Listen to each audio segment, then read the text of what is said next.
Hello everybody, my name is Manak Lual and I am the founder of Prezdential, a social enterprise dedicated to bridging the gap faced by disadvantaged youth. Today, we are here to have a conversation.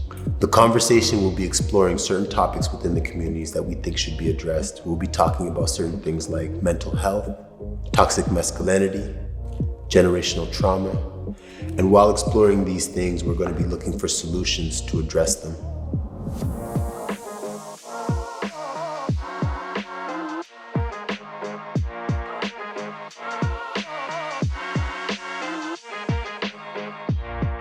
Start off a little light so we could talk about some issues and kind of gauge ourselves into it. So the first thing I'm going to ask you guys then is let's talk around toxic masculinity.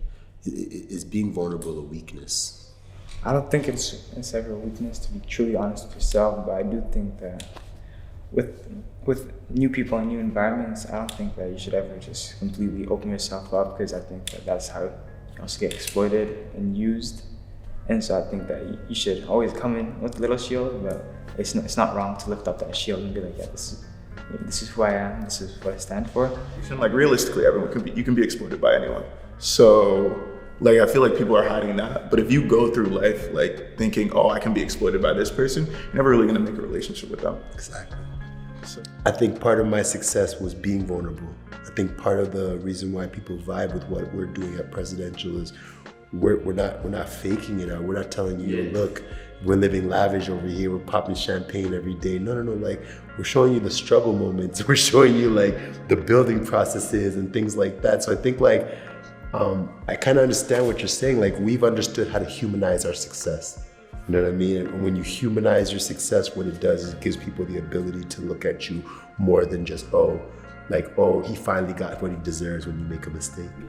At a young age, I thought it was super weak. I thought you shouldn't really like show your feelings and talk about or cry or any of that. I just feel like if you're going through something, you just deal with it as best as possible. If that means going outside, playing basketball, hanging out with friends, just doing whatever. Most people they feel like it's corny to talk to their moms and everything, but I want to say a year ago, that's when I started talking. The first person I ever opened up to was Shamar. Mm-hmm. I told him how I felt. I told him, like, look, I'm not good at all. Like, I know I'm not in a good headspace at all. Like, I'm not eating, I'm not sleeping. Like, I feel like everything's over for me. Like, I'm not the same person. I feel like I can't take it no more. I feel I have people talking. I'm just hearing things in my head that I shouldn't be hearing. 2020, January 8th. That's when I guess everybody's life changed between me, Reggie, the whole West community, Sudanese community when Young died.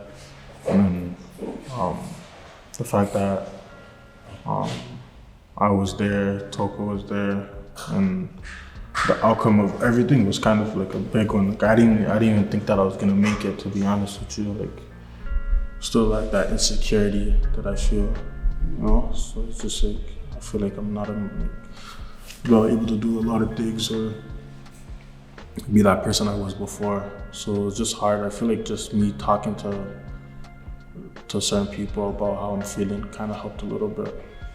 And just hearing from them and just telling me like how much they'll support me and just be there for me just means a lot. Like they don't have to be there 24/7, It's just once in a while is all I need. I don't think you understand how brave you are, man. There's very few people out here that's ever come close to death like that. And I know when you come close to like a situation like that where you're really about to die for real, where it's not a joke, man. Where you actually seriously see those heaven gates and everything that they talk about. Ain't no way your life can be the same after that. Something's definitely gotta be different right after that. We talked about again, vulnerability, weakness. Like, there ain't no weakness in vulnerability. I think that's how you strengthen relationships, strengthen ties, man. I think like maybe that's what you needed during those times too, man. Yeah. Because I know, man, everyone's looking at you like, how you gonna figure that out? And I know like, it's crazy because having those walls up, you're not really having honest conversations during those times where you really need to have honest conversations. It takes a lot just to kind of like be who you really are, because you know you kind of want to fit, these narratives or like these things that other people want, but to be able to like do what you really want without worrying about what other people have to say, worrying about how like society's gonna view you, definitely it does take a lot. Like vulnerability, like that's always viewed as weakness, especially like growing up in certain areas, communities. You see that like you can't kind of like have this thing where you can't be soft, So everyone has their own fair share of struggles, battles, stuff they go through, but it's kind of like how you persevere, and that's just how I like, because that was said to me so much when I was younger, but like the older heads in my community, it was just like, okay, like there's always someone who kind of wants to be in what position you're in now, so you gotta make do with what you have. My next question, I guess, goes into the second segment of this, and the second segment is really about absent fathers, right? How can you develop into a healthy man without having a father figure present in your life as you develop?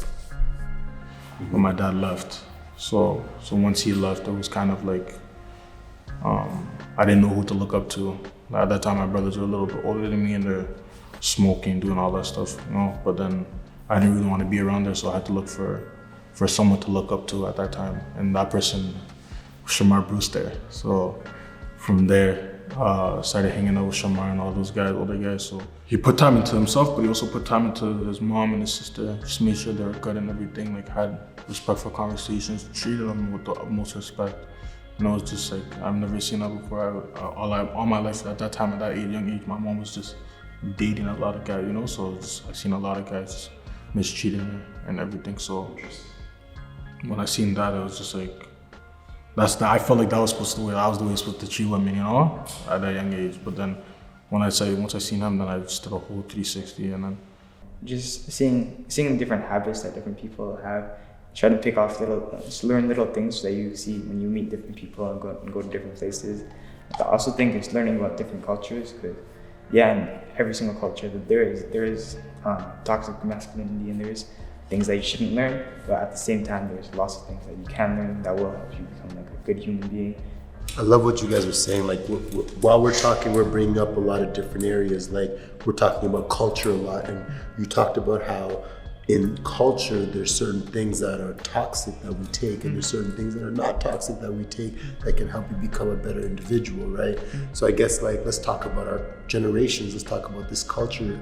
I think that lots of parents don't feel comfortable being completely vulnerable with their kids, and so I think that like if both the kid and parent can sit down and have a completely open, honest conversation about certain toxic aspects of your parents' culture, and you could say like I don't like this. I don't want my life to be carried in that little aspect, right? I think that if you could have that conversation, then that's the area where you can start to grow together with your mom and dad. We all know about the black sheep. Exactly. You're usually going to be called the black sheep in your family when you recognize the toxicity in the cultural values that people hold.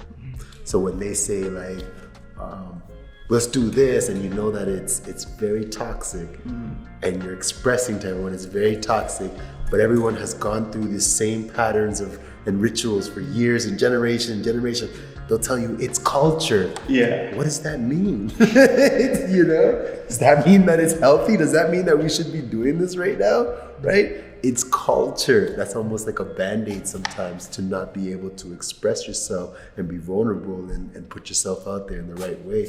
I look at certain parents, certain households, right? You're coming to a brand new country. Sometimes you're coming from a hot country and it's winter for the first time, and then you got these bills and these structures and systems that you don't understand. You have all this bottled up frustration, and then you're seeing your kids going through left and right, different paths, and you're trying to hold on to them at times, right? Like as I mature, I start to understand that I see a lack of communication, a lack of being able to express that feeling of anger or that feeling of, I want to tell you to do this a different way. That's what starts everything. I feel like these kids are just they just want that status. They just see a lot of guys how they move. It's just like, like you want the cars, you want the money, you want the girls, and they feel like if they're with the top guy, they feel like they'll be accepted. Cause probably at home they're not accepted. So it's like, yeah, acceptance is a huge part of it, bro. Sometimes you don't got that at home. You don't got that connection. You got people at home that you live with, but they don't know who you are, man. You come home, you don't talk to these people, man. You go to your room, you do your thing, and then you're out. Yeah, exactly. The peace in the streets you did, like a lot of, that was a big one for the kids, just to get out, just to, have fun, just, be themselves and stuff like that. So I feel like that was a big one, but like, I feel like they think that's too corny to go to. They feel like just posting up in the block is better than just supporting someone or just having fun at the end of the day. But what was it about that event that like made you so happy? Yeah, like that when I went to that event, that was the first time I was out in like probably 4 months. So literally I got back home and I just started crying. It wasn't like tears of sadness, it was tears of joy, Yeah, so like tears of joy, just like, wow, like now I have a purpose, now I know something that I want to do. I want to help the kids. Like, in general, just you gotta have fun. You gotta enjoy, you gotta be happy, It's hard to be able to do stuff if you're not gonna be happy. There's things you're gonna stress about and gonna worry about. I'm not saying like you can be a robotic human being, no emotions, but just like understand there's only so much you can do, Don't put yourself to, like everyone, like parents will put you to a standard that, maybe you can't reach for certain things. You set your own standard, I just feel like you just need to find that role model. Just find a role model that is kind of similar to you and the style that you want to live. Just you have the opportunity to literally do anything. You have the opportunity to literally just explore the world. So instead of just hiding back and just feeling like scared to just open up, it's just better to just do it. I feel like that's one thing I need to do myself, just literally just go out and just do it, and whatever the outcome comes, I just accept it. But at the end of the day, I can tell myself at least I had fun.